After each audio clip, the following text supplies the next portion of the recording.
கர்த்தருக்கு சோத்திரம். இன்று கர்த்தர் நம்மோடு பேச விரும்புகிற வார்த்தை, 1000 தலைமுறைக்கு இரக்கம் செய்கிறவர். ஆமென். கர்த்தர் இரக்கத்தில் ஐஸ்வர்யம் உள்ள தேவன். நமக்கு ஒரு தலைமுறை 2 தலைமுறை இல்லைங்க, 1000 தலைமுறைக்கு இரக்கம் செய்கிறேன்னு சொல்றாருங்க. யாருக்குன்னா, என்னிடத்தில் அன்பு கூர்ந்து என் கற்பனைகளை கைக்கொள்ளுக்கோ 1000 தலைமுறை மட்டும் இரக்கம் செய்வதா இருக்கேன்னு கர்த்தர் சொல்றாருங்க. கர்த்தர்ட்ட அன்பு செலுத்தணும். வசனம் சொல்றது இல்லையா, உன் முழு இருதயத்தோடு, முழு பலத்தோடு, முழு ஆத்மாவோடு, முழு சிந்தையோடு தேவனத்தில் அன்பு கூறுவாங்க.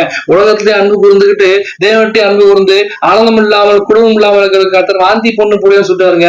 முழு இருதயத்தை கர்த்தர் கொடுக்கணும். என் வாழ்க்கையில நீங்க வாங்கன்னு சொல்லி முழு சிந்தனை, வேற எந்த தவறான சிந்தனை, உலகப்புறமான சிந்தனை, எதுவுமே கர்த்தருக்கு பிரியமில்லாத காரியம் எதுக்குமே நமக்கு இடம் கொடுக்காம முழு இருதயத்தோட கர்த்தர்ட்ட அன்பு செலுத்தணும். அந்த அன்பு, பூர்ண அன்பு கர்த்தர்ட்ட செலுத்தீங்கன்னா கர்த்தர் உங்களுக்கு இரக்கம் செய்ய தேவனாக்காரு. அது மட்டும் இல்லைங்க, அவர் கற்பனைகளை கை கொள்ள வேண்டும்.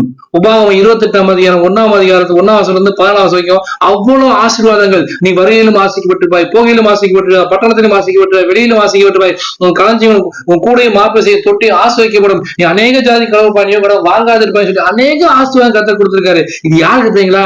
அவர் கற்பனைகளை கை கொள்வதற்கு, அவர் வார்த்தையும் நடக்கிறவர்களுக்கு, அவர் சித்தத்தபடி செய்வதற்கு, அவர் பிரியமாக ஜனங்களா இருக்கிறவர்களுக்கு, அவர்கிட்ட அன்பு செலுத்துவதற்கு.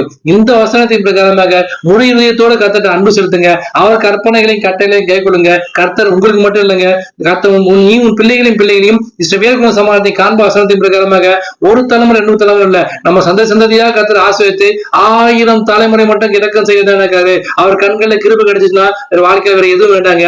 அவர் இறங்கி வந்து உங்களுக்கும், உங்க குடும்பத்துக்கும், உங்க பிள்ளைகளுக்கும், பிள்ளைகளுக்கும் இரக்கம் செய்கிற தேவனா இருக்கிறாரு. இறங்கி வந்து ஆசீர்வதிக்க தேவனா இருக்கிறாரு.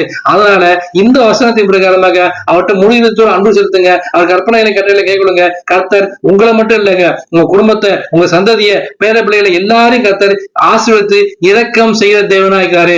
1000 தலைமுறைக்கு இரக்கம் செய்கிற தேவன் நம் தேவன். இன்று இந்த வசனத்தின் பிரகாரமாக உங்களை ஆசீர்வதிப்பாராக. ஆமென்.